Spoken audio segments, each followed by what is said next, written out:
My ex-wife's family tried to manipulate the court into taking my son away because he's autistic. So we fled and started over. But now my ex, who openly hated our son, is back, trying to take him from me too. I think her family is forcing her. Ex-wife's family tried to manipulate the court into taking my son away because he's autistic. So we fled and started over. But now my ex, who openly hated our son, is back, trying to take him from me too. I think her family is forcing her. My son was 5 years old when he told me for the first time that he wishes he was normal. But he didn't say that because he was feeling off that day.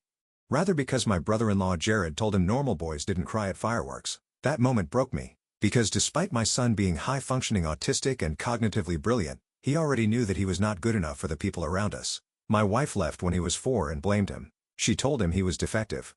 And after she left, her family started hovering over us, like a pack of seagulls circling a French fry. First came the unsolicited advice, then the visits. Then Jared, the ex-brother-in-law who once left my son alone at a gas station by accident, started showing up more. "You've got to toughen him up," Jared said. "He needs to learn to stop whining over stupid things like sound."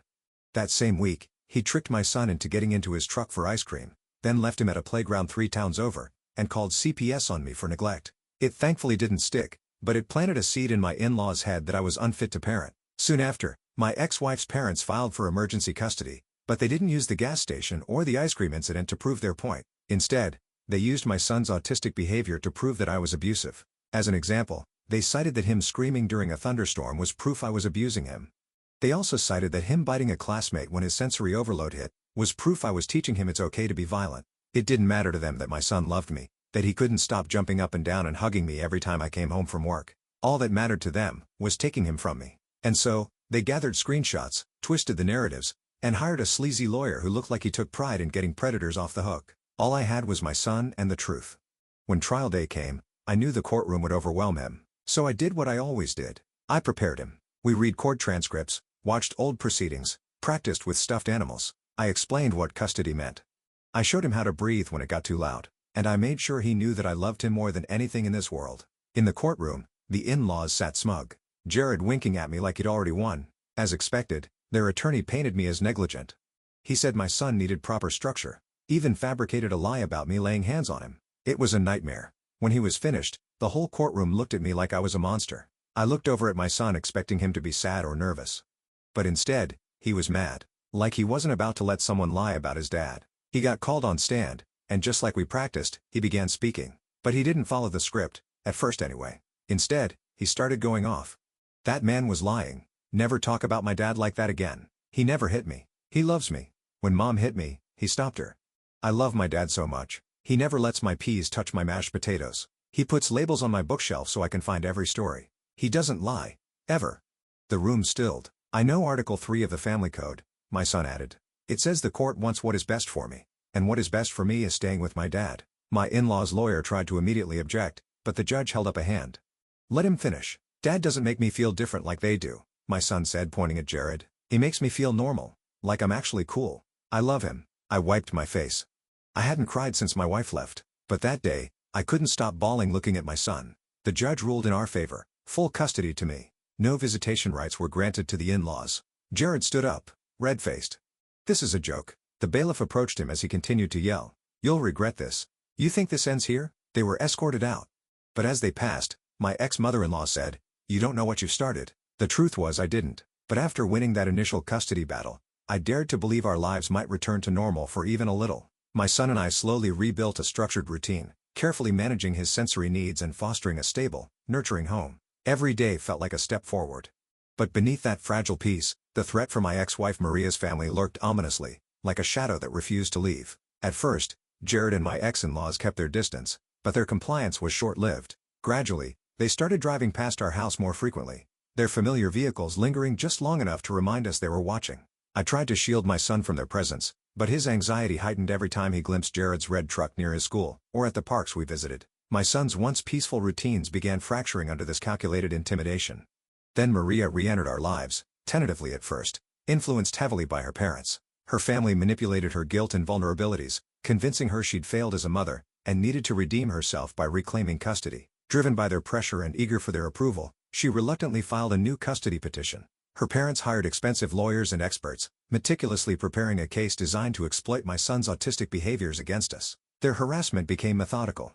Jared orchestrated encounters intended to unsettle my son, showing up unexpectedly at stores or playgrounds. Each incident was precisely timed and documented, transforming my son's legitimate anxiety-driven reactions into twisted proof of neglect or emotional harm. Unbeknownst to me, Maria's family also began covertly inciting incidents at my son's school. They encouraged misunderstandings, misrepresented his sensory meltdowns, and gathered witnesses sympathetic to their cause. The more my son struggled publicly, the more ammunition they gained for court. As the custody hearing loomed closer, my sense of foreboding deepened. I worked closely with Dr. Chen, desperate to protect my son from mounting anxiety. But despite our careful preparations, I didn't fully grasp the extent of Maria's family's schemes, or realize that my son had begun his own quiet defense. Encouraged by Dr. Chen, he meticulously documented the harassment, gathering his own evidence, determined to safeguard our future. The new custody hearing arrived far too quickly. The morning of the hearing, I woke before my alarm. The room still dark, my heart already racing. I'd barely slept, my mind churning with worst-case scenarios. What if Maria convinced the judge? What if her parents' money bought her better lawyers? What if my son froze up on the stand?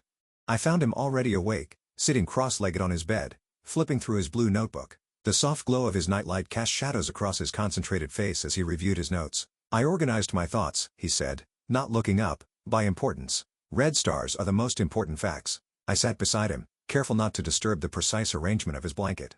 The mattress dipped slightly under my weight, and he adjusted his position to maintain balance. That's really smart, buddy. I know. He nodded matter-of-factly. I also packed my backpack with exactly 7 books, in case we have to wait. My throat tightened. He'd been through this before. The waiting, the tension, the strange adults asking invasive questions. No child should be this prepared for court. We arrived early. Patrick, my attorney, met us in the hallway, his expression grim. His tie was slightly crooked, and I could smell coffee on his breath as he leaned in to speak quietly. They're all here, he warned quietly. Maria, her parents, Jared, and they've brought reinforcements.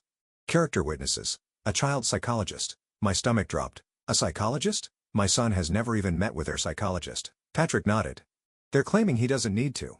That they can assess the situation based on the evidence of emotional distress they've documented. What evidence? I demanded, my voice sharper than intended. A passing court clerk glanced our way, and I lowered my voice. The school incidents. Your son's anxiety. They're framing it as a response to your parenting, not their harassment. I felt sick. They created the problem, and now they were using it against us. Inside the courtroom, Maria sat at the plaintiff's table, looking polished and maternal in a modest blue dress. Her hair was shorter than I remembered, styled in a way that made her look older, more responsible. Beside her sat her parents, and next to them, Jared, who didn't even try to hide his smirk when he saw us. The wooden benches creaked as we took our seats, the sound echoing in the high-ceilinged room. The judge, a stern-looking woman named Judge Patel, called the court to order. The sharp rap of her gavel made my son flinch slightly, his fingers tightening around his notebook. Maria's attorney, a sleek man named Turner, presented their case first. His shoes clicked against the polished floor as he approached the bench, each step deliberate and confident. Your Honor, my client has made mistakes, he began. She left her child during a difficult time. She acknowledges this, but she has spent the last year rebuilding her life, attending parenting classes, and preparing to be the mother her son deserves. I glanced at my son, who was drawing geometric patterns in his notebook, his face unreadable. His pencil moved in precise measured strokes, creating perfect squares and triangles. Furthermore, Turner continued, we have evidence that the child is suffering emotional distress in his current environment. The father has isolated him, creating an unhealthy dependency. The child exhibits extreme anxiety, has difficulty in social situations, and has regressed developmentally in recent months. My hands clenched into fists under the table. They were using my son's autism against us, framing his natural behaviors as evidence of my failure. Patrick stood next. Your Honor, Mr. Turner's claims are not only false but deliberately misleading. My client's son was diagnosed with high-functioning autism at age 3. His behaviors are consistent with his diagnosis and have been appropriately managed with therapy and consistent parenting. He presented documentation from Dr. Chen detailing my son's progress over the years, the strategies we'd implemented, the milestones he'd reached.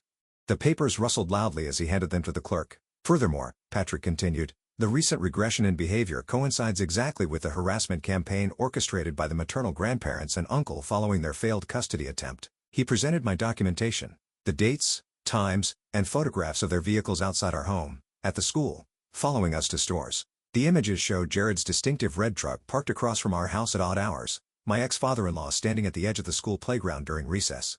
This isn't about a mother wanting to reconnect with her child, Patrick concluded. This is about control, and the person suffering most is the child they claim to care about. Judge Patel listened intently, occasionally making notes. Her pen scratched against paper, the sound barely audible in the quiet courtroom.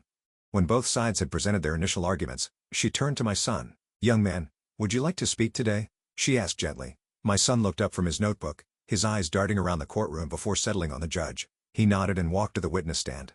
His blue notebook clutched against his chest. His shoes made soft padding sounds on the carpet as he approached. "I brought notes," he said, his voice small but clear, "so I don't forget important things." Judge Patel smiled. "That's very responsible. Please take your time." My son opened his notebook to a page marked with red stars. The paper crinkled as he smoothed it flat with his palm. "First fact, my mom left when I was 4 years, 2 months, and 15 days old. She said I was broken." Maria flinched visibly. Her manicured nails dug into her palms, leaving small crescent marks on her skin. "Second fact, she never called me. Not on my birthday. Not on Christmas. Not ever." He flipped the page. The sound seemed to echo in the silent courtroom. "Third fact, Dad never said bad things about her. He said she wasn't ready to be a mom, that it wasn't my fault." He continued methodically, detailing the recent harassment, the nightmares, the fear he felt when strange cars followed us. He described how Grandpa and Uncle Jared would show up at his school and watch him through the fence during recess. His voice remained steady, but I could see his free hand gripping the edge of the witness stand, knuckles white with tension. "It makes my brain feel like it's full of bees," he explained. "I can't think. I can't breathe right. I have to hide under my desk." Then he turned to a page with a drawing. A simple sketch of a house with a sun above it. The lines were straight and precise, drawn with a ruler. "This is what I want. A quiet house where nobody watches us. Where I can read my books, and Dad can help me with my science projects, and nobody says I'm broken."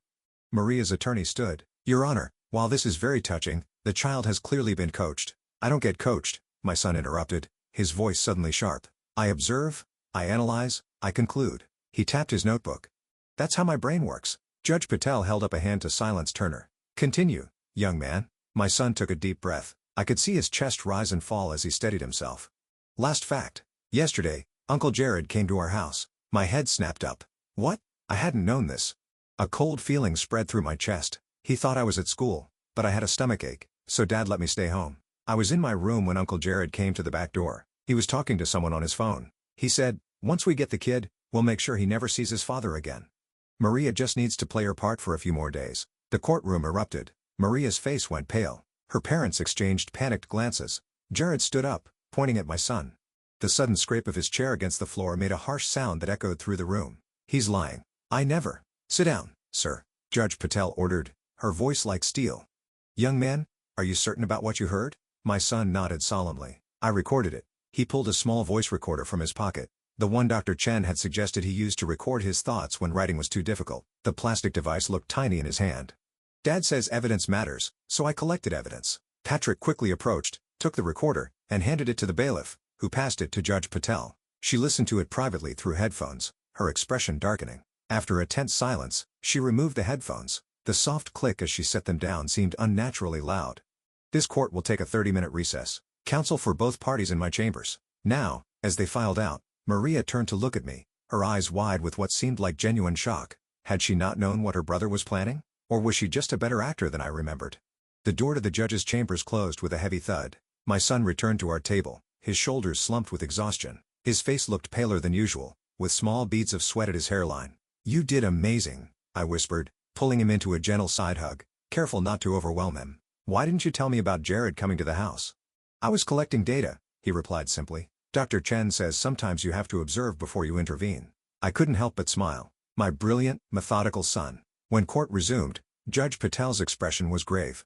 The wooden gavel rested heavily in her hand as she called the court back to order. "Based on new evidence and the testimony presented today, I am issuing an immediate and expanded restraining order against Jared Wilson, prohibiting him from coming within 500 feet of this child or his father." She turned to Maria. "Miss Wilson, this court is deeply troubled by the recording we've heard. While you may not have been directly involved in your brother's apparent plan, your petition for custody appears to be part of a larger scheme orchestrated by your family."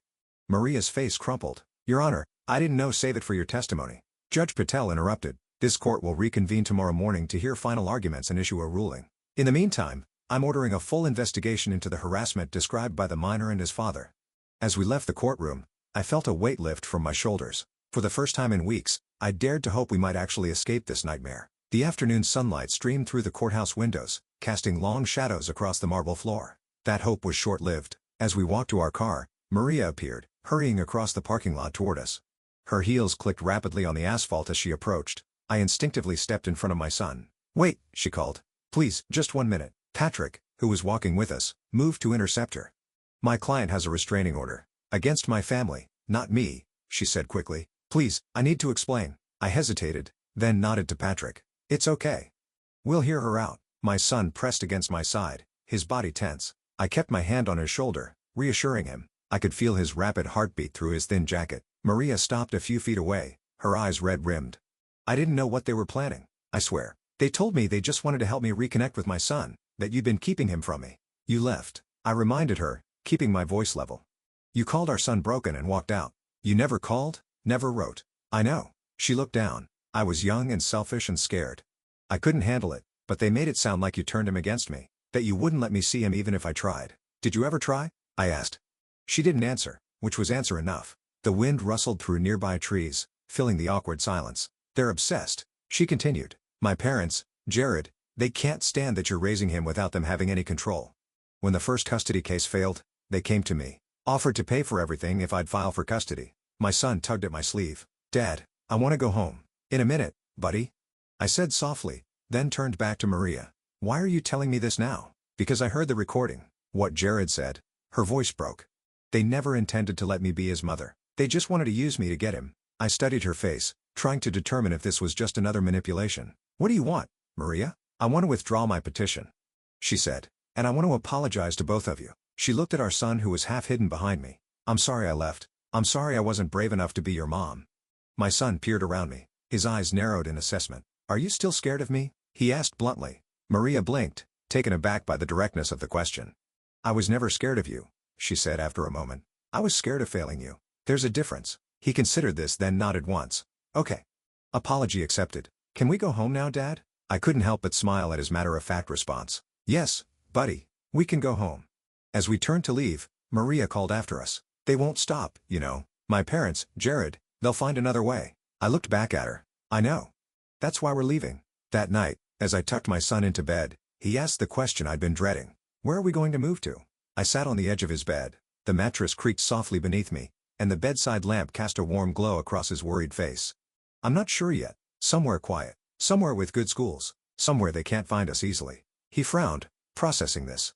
"But what about Miss Quinn? And Dr. Chen? And my library card has 12 more stamps before I get a free book." My heart ached. Moving meant leaving behind the few stable elements in his life. His teacher who understood him. His therapist who'd helped him navigate his emotions. The routines we'd carefully constructed. "We'll find a new teacher," I promised. "And a new therapist. And a new library. It might take some time to adjust, but we'll do it together, okay?" He didn't look convinced. "Can I bring my bookshelf labels?" "Of course. And my solar system model?" "Definitely." He thought for a moment. "Will they have the right kind of piece? The small ones, not the big mushy ones?" I smiled. "If they don't, we'll order them online." This seemed to satisfy him. He pulled his blue notebook from under his pillow and wrote something down before closing it. The pencil scratched softly against the paper. "What did you write?" I asked. "A hypothesis," he replied. "I think we'll be okay if we stick together." I leaned down and kissed his forehead. "That's not a hypothesis, buddy. That's a fact." The next morning we returned to court. The atmosphere was different. Tenser, more subdued. Maria sat alone at her table. Her parents and Jared nowhere to be seen. The empty chairs beside her seemed to emphasize her isolation. Judge Patel called the court to order. "Before we begin, I've been informed that Ms. Rick Wilson wishes to address the court." Maria stood, her hands trembling slightly. "Your Honor, I wish to withdraw my petition for custody. I've realized that my son's best interests are served by remaining with his father, who has provided him with stability, understanding, and unconditional love. Things I failed to give him." Judge Patel raised an eyebrow. "Are you making this statement of your own free will, Miss Wilson?" "Yes, Your Honor. After hearing my brother's recorded statement yesterday, I realized I was being used as a pawn in my family's vendetta against my ex-husband. I want no part of it." The judge studied her for a moment then nodded. "Petition withdrawn." Now, regarding the expanded restraining order and harassment allegations, what followed was a comprehensive ruling that exceeded even my most optimistic hopes. Judge Patel issued a permanent restraining order against Maria's entire family, including any agents acting on their behalf. She ordered a criminal investigation into Jared's apparent kidnapping plot, and she granted my request to relocate with my son without disclosing our new address. This court finds that the respondents have engaged in a pattern of harassment and manipulation that constitutes a clear threat to the child's well-being, she concluded. The father has demonstrated exemplary parenting under extremely difficult circumstances. He has my full support in taking whatever legal measures necessary to protect his son. As we left the courtroom for the last time, I felt a strange mix of emotions. Relief, vindication, but also sadness. This place had been our home. Despite everything, we built a life here. Patrick shook my hand. Congratulations. This is as comprehensive a victory as I've ever seen. Thank you for everything, I said sincerely. Where will you go? He asked. I shook my head. Better if you don't know. Fewer people who know, the safer we'll be. He nodded in understanding. Keep in touch. Let me know if you need anything. In the parking lot, we passed Maria, standing alone by her car. Our eyes met briefly. She gave a small sad nod. I nodded back. There was nothing left to say. That weekend we packed our essential belongings. My son approached the task with his usual methodical precision, categorizing his books, carefully wrapping his science models, making lists of what would go in which box. The sound of packing tape being pulled from the roll became the soundtrack of our days. Dad? He called from his room. Can we visit the library one more time? To say goodbye to Miss Eden. Miss Eden was the children's librarian who had always set aside new astronomy books for him. She'd been one of the few people who never made him feel different. Of course, buddy. At the library, Miss Eden fought back tears as my son solemnly handed in his partially stamped card. The card was worn at the edges with 11 carefully inked stamps in the shape of open books. I need 12 more stamps for a free book, he explained. But we're moving. For safety. Miss Eden disappeared into the back room and returned with a brand new copy of the Ultimate Space Encyclopedia. The glossy cover gleamed under the library lights. Consider this your free book, she said, handing it to him. You've been my most dedicated reader. My son's eyes widened. But I don't have enough stamps. Some things are more important than stamps, she replied with a smile. Promise me you'll find a good library wherever you go? He nodded seriously. I promise. Libraries are essential repositories of human knowledge. She laughed. That they are. Our last stop was Dr. Chen's office. She'd agreed to meet us on Sunday, her day off, to say goodbye and provide referrals to trusted colleagues in several different cities, so no one would know our actual destination. The familiar smell of her office, a mix of tea and old books, was comforting. Remember what we've practiced, she told my son. When you feel overwhelmed, identify the trigger, implement coping strategy, communicate needs, he recited. She smiled. Exactly. And remember, change is hard for everyone, not just you. It's okay to be scared or angry or sad about moving. He considered this. I'm all of those things but also curious. About our new home? Dr. Chen looked at me. He's going to be fine. You both are. The morning we left, I woke before dawn. Our packed SUV sat in the driveway, ready for the long drive ahead. The neighborhood was quiet, with only the occasional chirp of early birds breaking the silence. I did one final sweep of the house, checking for anything we might have forgotten. In my son's room, I found a piece of paper taped to the wall. A meticulous drawing of our house with 2 stick figures standing outside. Beneath it, in his careful handwriting, our first home. Where Dad taught me I'm not broken. I carefully removed it and placed it in my wallet. The paper crinkled softly as I folded it. My son was already in the car when I came out, his blue notebook open on his lap. A new page titled, Our Adventure. The morning air was cool and damp with fog lingering between houses. Ready? I asked, sliding into the driver's seat. He looked back at the house then at me. Ready? Let's go somewhere they can't find us. As we pulled away, I checked the rear-view mirror, half expecting to see a silver sedan or Jared's truck following us. But the street was empty, bathed in the soft light of dawn. We were free, for now. But I couldn't shake the feeling that this wasn't truly over. Maria's words echoed in my mind. They won't stop. People like her family, they don't just give up. I knew that all too well, which is why I had one more stop planned before we left town for good. A stop my son didn't know about. A precaution I hoped we'd never need, but one I couldn't afford to skip. Because when it came to protecting my son, I wasn't taking any chances. Not anymore. Our last stop was at a small unmarked office building on the outskirts of town. I told my son we needed to pick up some special travel documents, which wasn't entirely a lie. The building looked ordinary.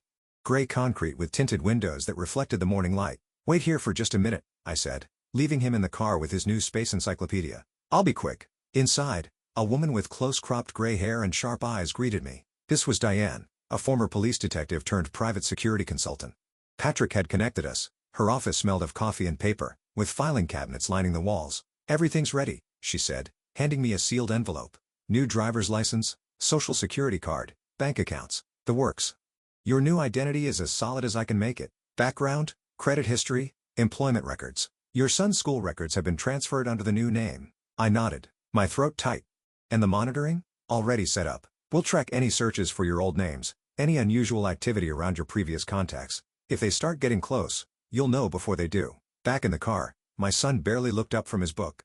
The pages rustled as he turned them, absorbed in images of distant galaxies. Did you get the documents? He asked without looking up. All set, I said, tucking the envelope into my jacket. Ready for our big adventure?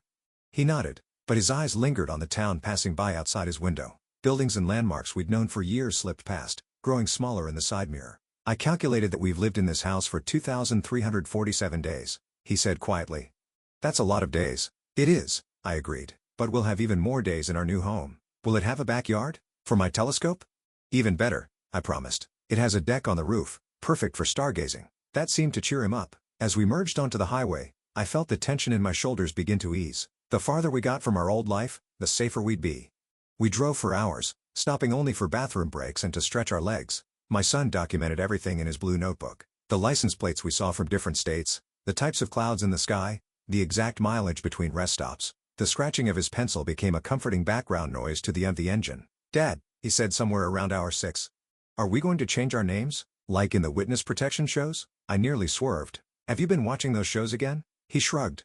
Sometimes when you're making dinner. They're interesting. Very procedural. I sighed. No point in lying. He'd figure it out soon enough. Yes, we are changing our names. Just our last name, not our first names. It's to make it harder for certain people to find us. He considered this. Like Grandpa and Uncle Jared? Exactly like them. Good. He went back to his notebook, adding something to a list. I've been thinking about last names. I like Chen, like Dr. Chen, or Quinn, like Miss Quinn, or maybe something space-related like Armstrong or Hubble. I smiled. The new name is already picked out, buddy.